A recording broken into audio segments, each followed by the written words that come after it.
Du côté de l'Assemblée nationale, il s'est agi ce matin de la convention CITES en Afrique centrale et la lutte contre le trafic illicite des espèces protégées, initiée par les parlementaires gabonais. L'atelier a pour but de favoriser la mise en œuvre de la dite convention dans les pays de la sous-région. Reportage.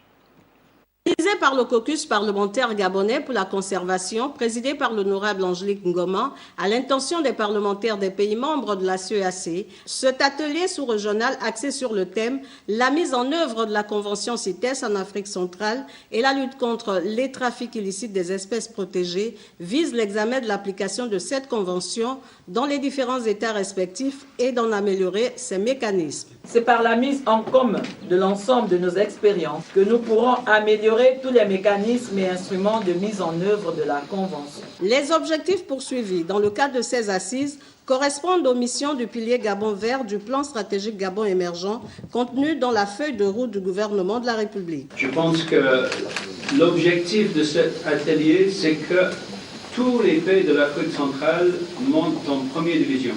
Donc le Gabon, qui est actuellement classé deuxième division, on va tout faire améliorer notre score et de monter dans la première division à travers tout ce qu'on fait ici et au Sénat sur le code pénal et la révision du code forestier qui est en cours. Le 6e vice-président a rassuré l'assistance de toute la disponibilité du Parlement gabonais à accompagner les gouvernants dans la mise en place d'une législation fiable en la matière dans l'intérêt des populations.